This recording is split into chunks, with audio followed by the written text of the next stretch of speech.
On va toujours marcher. On va marcher avec Abraham, encore. C'est la troisième partie. Et Abraham, parce que vous savez qu'il s'appelait Abraham, et après il s'appelait Abraham. On est toujours avec Abraham. Donc la dernière fois, donc c'est dans le livre de la Genèse, hein, donc la dernière fois, au chapitre 13 de la Genèse, en marchant avec Abraham, une question s'est posée. Et c'était: quel monde allons-nous choisir? Dans quel monde voulons-nous nous investir? Je résume, évidemment. Est-ce que nous voulons les promesses de ce monde, ou est-ce que nous voulons les promesses de Dieu dans ce monde? Et nous avons été encouragés de choisir la bonne part. Et maintenant, on arrive à la lecture du chapitre 14. Et je voudrais, avec ce chapitre 14 qu'on va lire, à moins que vous les ayez tous lus, mais je pense que ça fait déjà un certain temps, mais on va le lire. Ça prend quand même 5 minutes de le lire. Mais nous allons parler de quoi à travers ce chapitre? Nous allons parler de victoire. Nous allons parler de nos relations dans ce monde et comment Dieu se révèle dans ces circonstances. Donc on va voir 3 thèmes qui sont liés, les 3 thèmes sont liés, et que les événements vécus par Abraham font ressurgir. Combat et victoire. Deuxièmement, nos relations dans le monde, dans ce monde. Et troisièmement, la révélation de Dieu. Alors, on est sur un autre épisode au chapitre 14. C'est quoi? C'est un épisode qui fut retracé de la vie d'Abraham. Et là, il s'agit de 4 rois. On va le lire. Hein. On va le lire. On va le lire ensemble. Dans Genèse 14, hein, on va le lire. Je dis simplement, je résume très rapidement, c'est 4 rois, 4 chefs princiers, parce que c'est des zones, des petites zones d'espace géographique, qui règnent dans le pays de Canaan, la Palestine actuelle, si vous voulez, et qui ont décidé de faire la guerre à 5 autres rois, dont celui de Sodome et celui de Gomorrhe. Et ces 4 rois, ils ont vaincu les 5 autres rois. Ils ont emporté toutes les richesses de Sodome, de Gomorrhe et des autres villes, parce qu'ils avaient vaincu ces rois. Et en plus, ils ont enlevé Lot et sa famille avec tous ses biens. Dans le temps d'Amraphel, roi de Shinéar, alors, c'est vrai, je n'ai pas pris de carte, mais c'est dans la Palestine, hein, ils sont un peu disposés ici et là. Hein. Dans le temps d'Amraphel, roi de Shinéar, d'Arjok, roi d'Elassar, de Kedorlaomer, roi d'Élam, et de Tidéal, roi de Gojim, il arriva qu'ils firent la guerre à Béra, roi de Sodome, à Birsha, roi de Gomorre, à Shinéab, roi d'Adma, et chez Mehéber, roi de Tseboïm, et au roi de Béla, qui est Soar. Ça vous parle, hein? Ces derniers s'assemblèrent tous dans la vallée de Siddim, qui est la mer Salée. Pendant 12 ans, ils avaient été soumis à Kedorlaomer, et la 13e année, ils s'étaient révoltés. Mais la 14e année, Kedorlaomer et les rois qui étaient avec lui se mirent en marche, et ils bâtirent les Réphaïm à Eshterod Karnaïm, les Ouzim à Ham, les Émim à Shavé Kirjataïm, et les Horiens, il ne faut pas les oublier, dans leur montagne de Séhir, jusqu'aux chênes de Paran, qui est près du désert. Puis, ils s'en retournèrent, vinrent à Hen Mishpat, qui est Kadès, et bâtirent les Amalécites sur tout leur territoire, ainsi que les Amoréens établis à Hatzatson Tamar. Alors, s'avancèrent le roi de Sodome, le roi de Gomorre, le roi d'Adma et le roi de Tseboïm, et le roi de Béla, qui est Tsoar. Et ils se rangèrent en bataille contre eux, dans la vallée de Siddim, contre Kedorlaomer, roi d'Élam, Tidéal, roi de Gojim, Amraphel, roi de Shinéar, et Arjok, roi d'Elassar, 4 rois contre 5. C'est comme ça dans les Écritures, on répète. Ça permettait aux personnes de se rappeler. Mais là, j'avoue que si je vous dis comment il s'appelle, le roi de Sodome, il s'appelle, le plus simple celui-là, Béla. Je continue, verset 10. La vallée de Siddim était couverte de puits de bitume. Le roi de Sodome et celui de Gomorre prirent la fuite et y tombèrent. Le reste s'enfuit vers la montagne. Les vainqueurs enlevèrent toutes les richesses de Sodome et de Gomorrhe, et toutes leurs provisions, et ils s'en allèrent. Ils enlevèrent aussi, avec ses biens, Lot, fils du frère d'Abraham, qui demeurait à Sodome, et ils s'en allèrent. Un fuyard vint l'annoncer à Abraham, l'Hébreu. Celui-ci habitait parmi les chaînes de Mamré, l'Amoréen, frère d'Eshcol, et frère d'Aner, qui avait fait alliance avec Abraham. Dès qu'Abraham eut appris que son frère avait été fait prisonnier, il arma 318 de ses plus braves serviteurs, nés dans sa maison, et il poursuivit les rois jusqu'à Dan. Il divisa sa troupe pour les attaquer de nuit, lui et ses serviteurs. Il les battit et les poursuivit jusqu'à Shoba, qui est à la gauche de Damas. Il ramena toutes les richesses, il ramena aussi Lot, son frère, avec ses biens, ainsi que les femmes et le peuple. Après qu'Abraham fut revenu vainqueur de Kedorlaomer et des rois qui étaient avec lui, le roi de Sodome sortit à sa rencontre dans la vallée de Chavé, qui est la vallée du roi. Melchisédek, roi de Salem, fit apporter du pain et du vin. Il était sacrificateur du Dieu Très-Haut. Il bénit Abraham et dit « Béni soit Abraham par le Dieu Très-Haut, maître du ciel et de la terre. Béni soit le Dieu Très-Haut qui a livré tes ennemis entre tes mains. » Et Abraham lui donna la dîme de tout. Le roi de Sodome dit à Abraham « Donne-moi les personnes et prends pour toi les richesses. » Abraham répondit au roi de Sodome « Je lève la main vers l'Éternel le Dieu, Très-Haut, maître du ciel et de la terre. Je ne prendrai rien de tout ce qui est à toi, pas même un fil, ni un cordon de soulier, afin que tu ne dises pas « J'ai enrichi Abraham ». Rien pour moi. Seulement ceux qu'ont mangé les jeunes gens et la part des hommes qui ont marché avec moi, Aner, Eshcol et Mamré, eux, ils prendront leur part. Fin de la lecture. Déjà ? Voilà. Vite ? Bah tu vois, alors merci, c'est bien. On va parler même. Chapitre 14. Mais je continue, oui, fin de la lecture. Alors moi, je voudrais commencer par examiner un aspect particulier qui ressort dans les 16 premiers versets qu'on a lus de ce chapitre. Et vous pourrez, si vous le souhaitez, réfléchir sur ce sujet et pourquoi pas, étudier les Saintes Écritures sur ce thème-là. Alors, de quoi il s'agit? Eh bien, Abraham a été mis au courant de ces conflits, de ces guerres, et il a appris que son neveu, parce que c'était son neveu, Lot, une personne donc de sa famille, a été fait prisonnier. Je résume ce qu'on a lu. C'est pour ça qu'il est venu à son secours. Ainsi, Abraham va chercher à libérer une personne de sa famille qui est prisonnière de l'ennemi. Et pour ça, il a mis en place une stratégie de combat. C'est les versets 14 et 15, on y reviendra. Et il a réussi à vaincre ces 4 rois avec ses serviteurs combattants.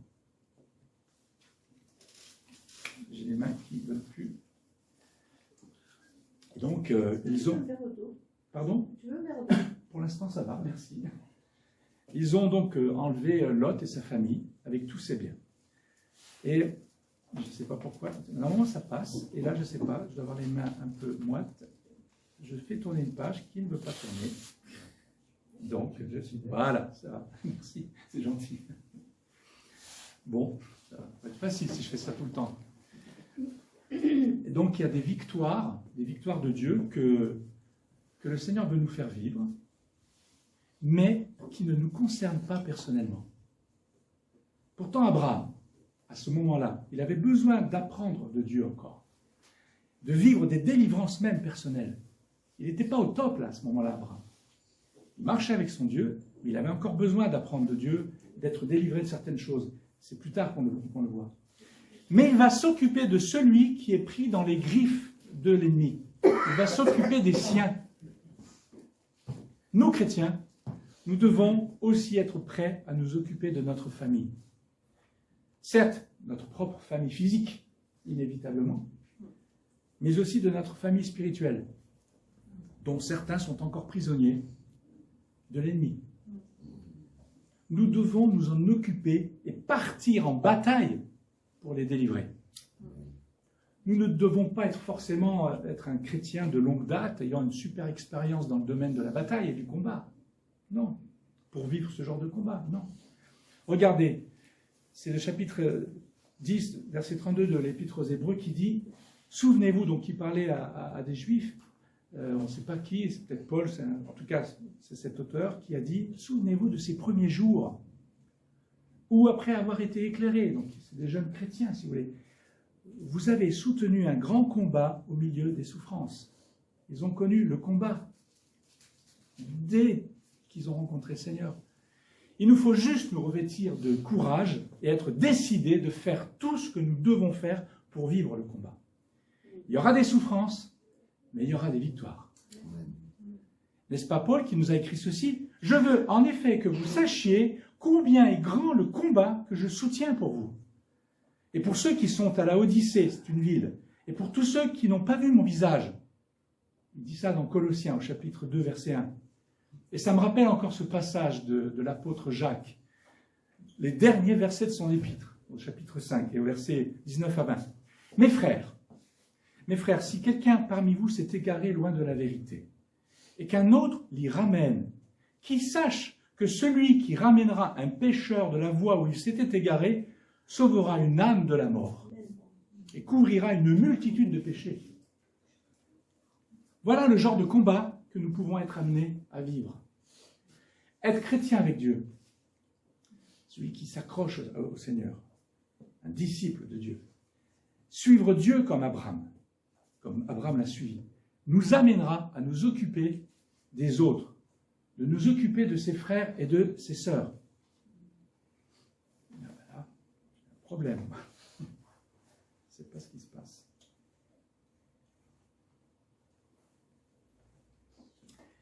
Et nous ne sommes pas chrétiens pour parfaire seulement notre vie, pour nous intéresser à notre salut. Certes, c'est important, mais lorsque vous rencontrez le Seigneur, c'est pas que ça dont vous allez vous occuper. Vous n'allez pas vous occuper que de votre vie personnelle, de votre salut. Non. Quand nous rencontrons le Christ, quand nous rencontrons Dieu, nous sommes conduits à prendre soin des autres, à aller les délivrer aussi lorsqu'ils sont en difficulté, voire prisonniers d'une situation inextricable. Nous sommes appelés à nous battre pour eux, à combattre pour eux. Et c'est une leçon que Dieu veut nous apprendre et nous apprendra. Et pour cela, nous devons avoir une stratégie de combat. On ne fait pas ça comme ça au hasard. Et la parole de Dieu contient des éléments de sagesse pour le combat spirituel. C'est pour ça, tout à l'heure, je disais, c'est un thème qui mériterait que vous puissiez puiser dans les Écritures. On ne va pas tout développer sur le combat.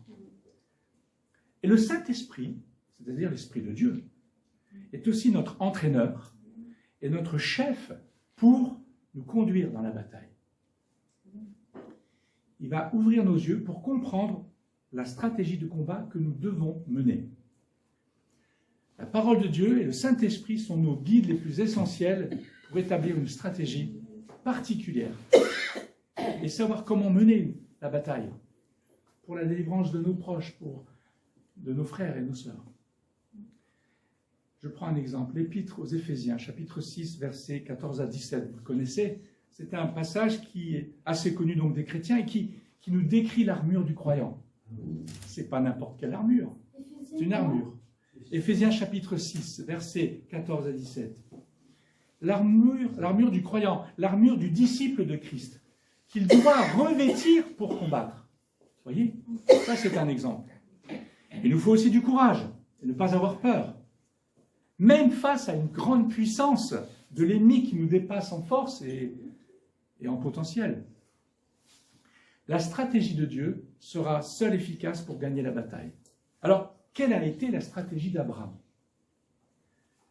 Je vais relire les versets 14 et 15 de ce chapitre 14 qu'on a lu. Dès qu'Abraham eut appris que son frère avait été fait prisonnier, il arma 318 de ses plus braves serviteurs, nés dans sa maison. Il poursuivit les rois jusqu'à Dan.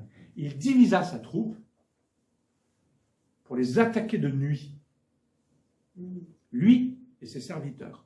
Il les battit, les poursuivit jusqu'à Shoba, qui est à la gauche de Damas. Est-ce que vous connaissez un livre qui s'appelle L'art de la guerre de Sun Tzu? Non? Vous avez peut-être entendu parler de certains. Au chapitre 4 de ce livre, je vais vous lire, c'est pas long. Il s'appelle Disposition. Voilà ce qui est dit. C'est un très vieux livre, en fait. Hein, très vieux. Dans les temps anciens, déjà c'est un très vieux, et celui qui écrit dit « Dans les temps anciens », donc ça fait encore plus vieux, « Dans les temps anciens, les guerriers habiles commençaient par se rendre invincibles. Puis, il attendait que l'ennemi fût vulnérable. Notre invincibilité dépend de nous. La vulnérabilité de l'ennemi, de lui. Il s'ensuit que ceux qui sont versés dans l'art de la guerre peuvent se rendre invincibles, mais ne peuvent rendre à coup sûr l'ennemi vulnérable. Mei Chao Chen dit, je ne connais pas cet homme-là, mais bon, c'est ce qu'il a écrit lui. Ce qui dépend de moi, je peux le faire.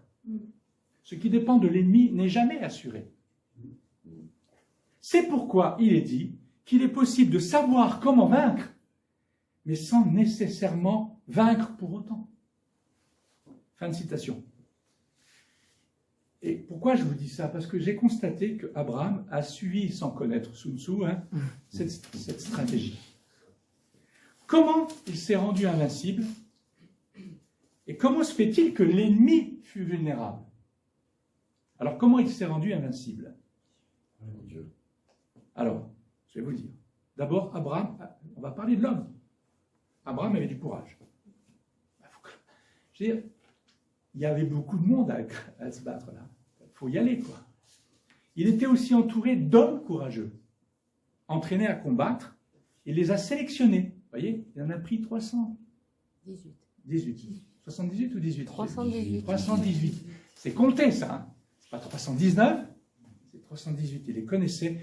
Ils étaient nés dans sa maison. Il les connaissait. 318, comme. Vous connaissez 300 bonhommes, vous? Bon, bref.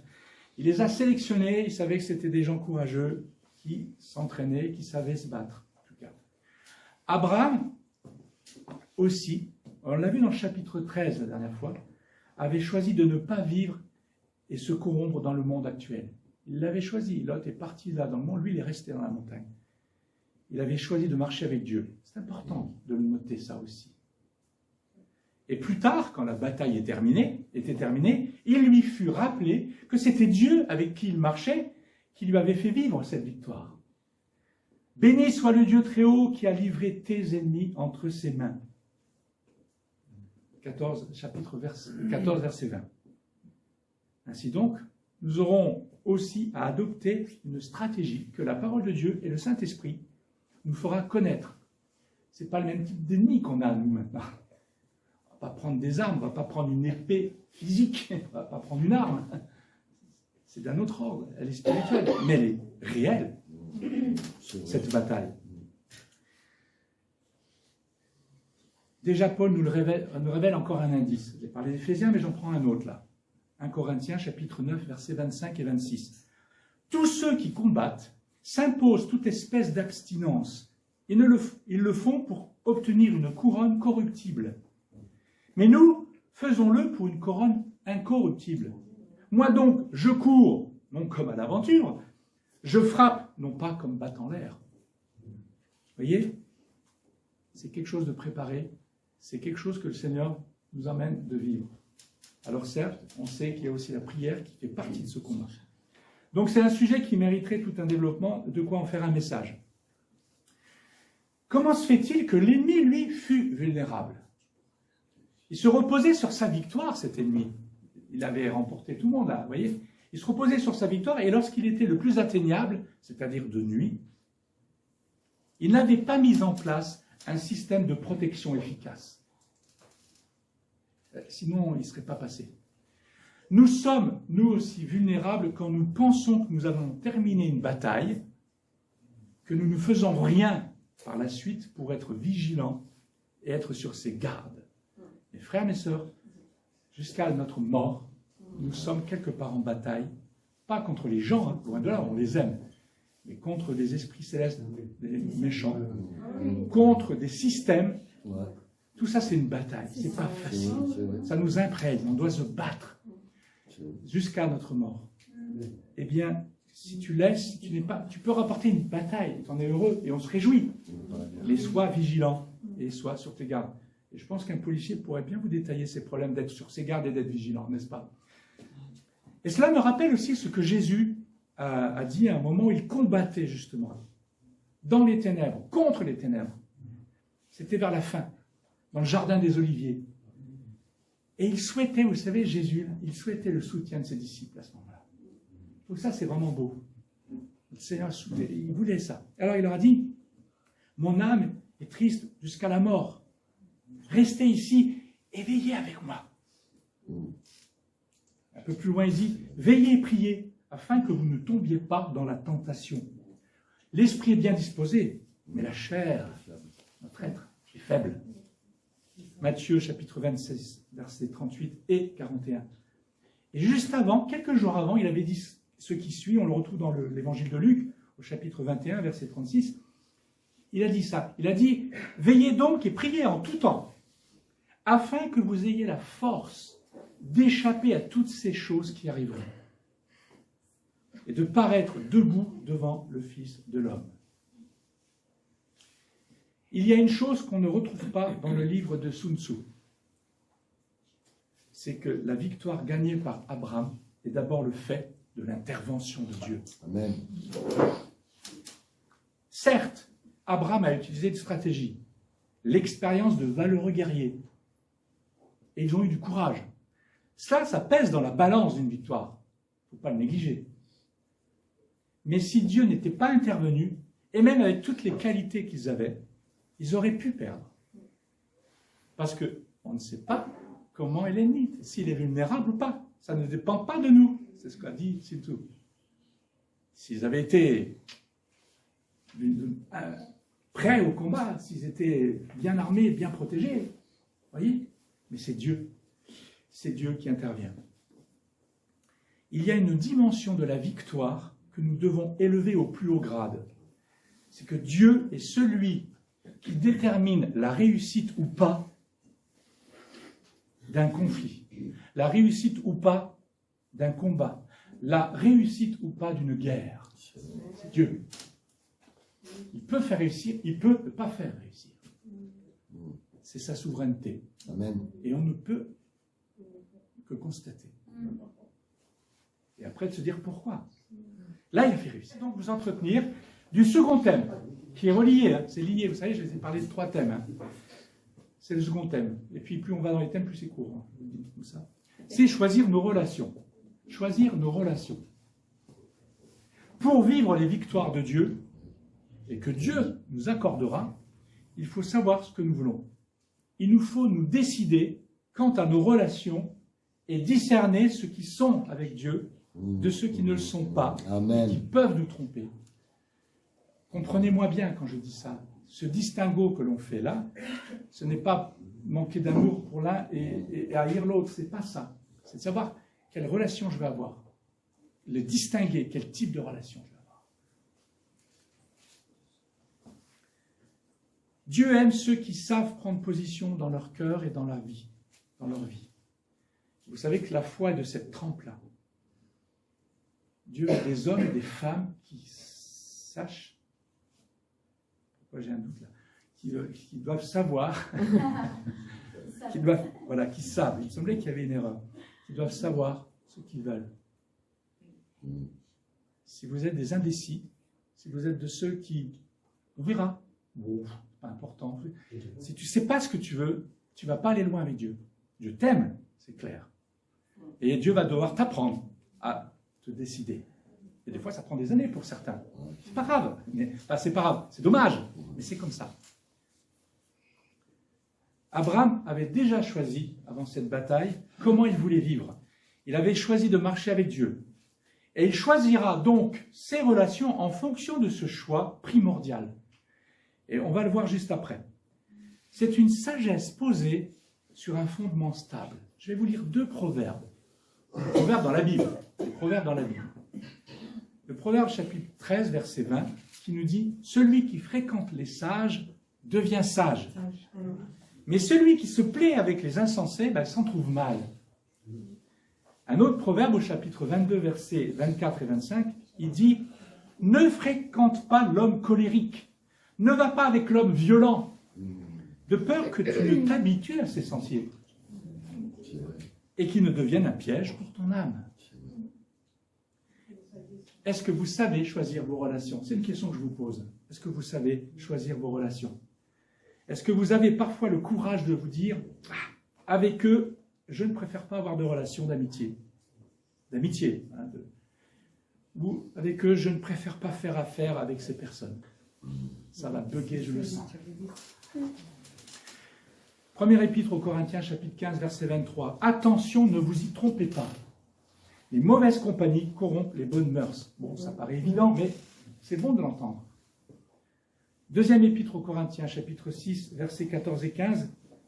C'est qu'aux Corinthiens, là. Ils avaient besoin d'entendre ça, les Corinthiens. « Ne vous mettez pas avec des incroyants sous un joug qui n'est pas celui du Seigneur. En effet, ce qui est juste peut-il s'unir à ce qui s'oppose à sa loi? La lumière peut-elle être solidaire des ténèbres? Le Christ peut-il s'accorder avec le diable? Que peut avoir en commun le croyant avec l'incroyant? » Et un peu plus loin, versets 17 et 18, il dit « C'est pourquoi, sortez du milieu d'eux, séparez-vous d'eux, dit le Seigneur, n'ayez pas de contact avec ce qui est impur, alors je vous accueillerai, je serai pour vous un père, et vous serez pour moi des fils et des filles, dit le Seigneur, le Tout-Puissant. » Ouais, c'est pas facile. Hein? N'est-ce pas, hein? Pas facile, hein? C'est un peu gonflé de Paul, là. Hein? Commence à faire ton tri, là. Ouais, avec les chrétiens, je suis bien, ceux-là. C'est pas ça qu'il dit. C'est pas ça qu'il dit. Dieu a tant aimé le monde qu'il a donné son Fils unique, afin que quiconque croit ne périsse pas, mais qu'il ait la vie éternelle. C'est pas ça qu'il dit. Tu peux prier, parler, faire quelque chose pour un incroyant. Mais ce qu'il demande, Paul, là, il dit, ne confonds pas les choses. Il est incroyant, c'est son choix. Toi, tu es croyant. Tu vas avoir quelque chose qui te nourrit, c'est avec le croyant que tu vas faire. Amen. Sors de l'incroyant, sors de tout ce système qui t'emmène loin de Dieu. C'est ça qu'il dit. Et ce système, il est aussi représenté par des hommes et des femmes aussi. Voilà. Et la vie d'Abraham, dans le récit du chapitre 14, est un exemple sur cette question. Le roi de Sodome. Alors, vous savez que Sodome, hein, je ne vais pas vous faire un thème, mais Sodome est une ville qui est très corrompue. C'est le chapitre 19 qui nous en parle en détail. Et c'était une ville, comme Gomorrhe, était très corrompue. Le roi de Sodome, donc le premier à rencontrer Abraham, ben, il a laissé la place à un mystérieux roi, et prêtre en plus, Melchisédek, roi de Salem. Est-ce que c'est l'ancienne ville de Jérusalem? C'est possible. Abraham, il a été béni par Melchisédek. Ou on dit Melchisédek, si vous voulez. Il a accepté cette bénédiction de lui. Melchisédek il avait une relation particulière avec Dieu. Il le connaissait sous un nom particulier que Abraham n'avait jamais entendu. C'était quoi le nom? Dieu très haut, maître du ciel et de la terre. Alors peut-être pour nous, oui, bon, on le sait, mais pour lui c'était nouveau. Dieu avait un nom là. Et Melchisédek est en train de lui dire, béni soit le Dieu très haut, maître du ciel et de la terre. Et Abraham utilisera ce nom par la suite. Ce fut pour lui une révélation, ce moment-là. Melchisédek lui a rapporté dans sa bénédiction que cette victoire qu'Abraham venait de vivre était le fruit de l'intervention de Dieu, comme je vous l'ai dit tout à l'heure. Il a livré tes ennemis entre tes mains. C'est Dieu qui a fait ça. Verset 20. Cependant, Abraham a refusé les richesses que le roi de Sodome voulait lui donner. On l'a bien lu, hein. Il savait quelle relation il devait avoir ou pas, Abraham. Il ne voulait pas que ce méchant roi porte atteinte au témoignage, pourtant clair, de la bénédiction de l'Éternel sur sa vie. Comment? Mais il ne voulait pas qu'on dise que sa richesse provenait de sa propre générosité, de la propre générosité de ce roi. Abraham ne voulait pas qu'on dise ça. Ainsi, il aurait été béni par le dévouement et la libéralité de ce roi impie. Il ne voulait aucune part avec ce roi pervers. C'est assez fort dans le texte. Hein. Rien, pas un cordon. Quoi. Enfin, je veux dire, c'est... Accepter un tel paiement de ce roi aurait nui à sa confiance en Dieu. Et pour nous aussi, alors on n'a pas affaire à des rois, à des princes, mais pour nous aussi, c'est important de faire attention avec qui nous traitons des liens, des alliances, qu'ils soient sociaux, qu'ils soient économiques ou financiers. Par exemple, si certains veulent vous prêter et vous aider, prêter des objets, vous aider à faire des choses, il faut savoir comment ils sont. Il faut les connaître. Il faut le savoir. S'ils sont mauvais, il y en a, jusqu'à ce qu'ils changent, mais s'ils sont mauvais, car l'un n'empêche pas l'autre, quelqu'un de mauvais peut t'aider. Ils ne sont pas tous... Le mauvais peut faire des choses bonnes. C'est étrange, mais c'est comme ça. S'ils sont mauvais, car l'un n'empêche pas l'autre, ils deviendront un jour un obstacle pour toi, une pierre d'achoppement ou un piège. Donc, en fait, ce que Dieu nous demande, c'est d'être prudent et d'être sage dans nos rapports avec certains. Et je vais vous raconter un autre exemple, qui est une histoire vraie, et que l'on voit souvent dans nos églises. C'est une jeune dame qui vint un jour trouver un grand prédicateur qui s'appelle Charles Spurgeon. On est au 19e siècle quand même. Okay. C'est un grand prédicateur. Elle va trouver cet homme. Elle lui parla d'une amitié intime qu'elle entretenait avec un jeune incroyant. Et elle lui dit que son but était de l'amener à Jésus-Christ et qu'elle avait décidé de se fiancer à lui très bientôt. Charles Spurgeon l'entend, et puis, comme elle venait lui demander conseil, alors il a demandé à cette jeune dame de monter sur une table. Il s'exécuta, elle monta sur une table. Ça devait être folklorique. Hein. Il dit ensuite de saisir sa main, il dit « Prends ma main » et il dit « Tu vas faire tout ton possible pour me faire monter sur la table. » Alors elle a essayé, elle a pris sa main, elle a essayé de le monter sur la table. Mais elle n'est pas arrivée. Elle n'est pas arrivée. Et Spurgeon lui dit alors « Regarde maintenant ce qui se passe si je te tire vers moi. » Et d'un seul coup, pouf, avec une seule main, pouf, elle est tombée sur lui. Enfin, sur lui, à côté. Spurgeon lui dit ensuite « Il est facile d'être attiré vers le bas, mais difficile de tirer quelqu'un vers le haut. » Et la fille, elle a compris aussitôt ce qui lui arriverait avec cet homme qui n'était pas sauvé. Choisissons nos relations devant Dieu. Aimons tous, aimons tout le monde, même nos ennemis, dit le Seigneur. Mais choisissons nos relations. Parcourons notre troisième et dernier thème. Rappelons-nous que suivre Jésus, c'est expérimenter ses victoires dans nos vies. On a eu des témoignages aujourd'hui à ce sujet. Cependant, il y a un autre aspect du récit de notre chapitre qui nous amène à considérer une vérité importante. Lorsqu'il y a une victoire sur nos ennemis, alors cette victoire, ça peut être sur nous-mêmes, ça peut être des mauvaises influences extérieures, ça parfois une opposition franche contre nous à cause de notre foi, enfin, il y a toutes sortes de combats et de victoires. Et lorsqu'il y a une victoire sur nos ennemis, il y a une révélation nouvelle de Dieu qui s'ensuit très souvent. Parfois c'est au bout de victoires, mais très souvent, il y a une révélation nouvelle de Dieu dans nos vies. On prend conscience de quelque chose de nouveau dans la personne de Dieu. Et souvent c'est vécu au milieu d'une opposition franche et une opposition charnelle. Et face à une opposition, là encore, il nous faut choisir. Dans l'opposition qui est la nôtre, dans l'événement que nous vivons.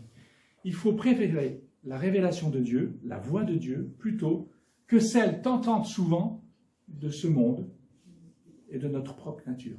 J'en avais un peu développé en parlant de la propre nature les dernières fois. Lorsque Satan a proposé les richesses de ce monde, il y a une espèce de déco là, entre Abraham et le roi de Sodome.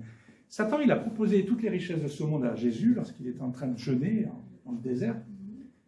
Et il lui demandait de reconnaître sa prétendue souveraineté, Satan. Au point de lui demander de se prosterner et de l'adorer. Pas moins que ça. Hein. Christ, sans appel. Et il a réfuté en disant qu'il n'y a que l'Éternel qui doit être adoré. Amen. On peut lire ça dans l'évangile de Matthieu, chapitre 4, versets 8 à 10. Cela veut dire qu'il n'y a que l'Éternel qui doit être l'appui de notre propre existence. Il n'y a que l'Éternel.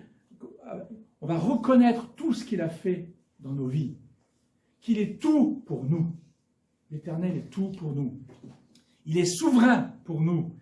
Il est notre Dieu. Il est notre unique Créateur. Et vivons-le comme Christ l'a vécu avec son Père sur cette terre. De la même manière, vivons-le avec Dieu, avec le Christ, sur notre bonne vieille terre. Vivons-le ainsi. Tout reconnaître, c'est le seul Seigneur. Ainsi donc, suivre Jésus, c'est connaître des victoires dans nos vies, découvrir en parallèle qui est Dieu et Jésus-Christ. Il se révèle à nous dans le temps. C'est vrai que ça prend des fois du temps. Quand nous marchons avec lui, c'est ce qu'il fait. Il se révèle à nous. N'oublions pas que Christ doit être formé en nous, comme l'a écrit Paul aux Galates. Ce que Dieu veut faire, c'est qu'il veut former en nous Christ dans nos vies. Ça prend du temps. Il veut le former. Parfois, nous sommes croyants, nous sommes chrétiens, nous avons l'Esprit de Dieu en nous. Mais le Christ n'est pas encore formé complètement. Dieu fait ce travail. Ça veut dire quoi? Il forme en nous la lumière de Dieu complète. Ça prend du temps. Et cette victoire d'Abraham l'a amené à rencontrer un personnage, on l'a vu, qui lui a révélé une facette nouvelle de Dieu. Il faut quand même se mettre à ce moment-là ce qu'il vivait. Quand tu entends que Dieu très haut, créateur du ciel et de la terre, tu dis oui, ben ça je sais, mais lui non, il ne savait pas. C'est quelque chose de nouveau pour lui. C'est important de le rappeler. Quand nous marchons avec Dieu, nous vivons des victoires et nous sommes amenés à recevoir une révélation nouvelle de Dieu. Ce sont des révélations personnelles et qui alimentent notre foi qui parcourt nos vies. Notre foi grandit. Et ces révélations nous donnent une connaissance nouvelle, renouvelée de Dieu, notre Créateur. Ça, c'est important. Et renouvelée de Christ aussi, de notre Seigneur. C'est important. Vous voyez, il y a cette espèce de schéma que le Seigneur reproduit dans nos vies. Victoire. On choisit nos relations. Quand vous choisissez vos relations, vos victoires seront plus nombreuses. Amen. Et Dieu se révèle. À travers sa parole, j'entends bien. Mais ce que tu vas lire dans sa parole, ce que tu vas à un moment donné rencontrer dans la parole, ça va être une lumière. D'un seul coup, tu vas comprendre quelque chose parce que le Saint-Esprit te l'ouvre tes yeux. Alors, conclusion de tout ça, il faudrait lire le chapitre 15 de la Genèse. Je suis en train de le lire. Et voilà, là encore, la foi d'Abraham va être fortifiée. La vision qu'il aura de Dieu va aussi s'éclaircir. Il va s'engager encore plus loin avec Dieu, Abraham. Et quand on suit Dieu, on le découvre. Quand on suit Christ, on découvre Dieu et on va plus loin avec lui. Et si ce n'est pas le cas, alors c'est qu'on l'a abandonné quelque part. Il faut revenir. Vous voyez, marcher avec Abraham, c'est aussi découvrir et s'encourager à marcher avec Dieu.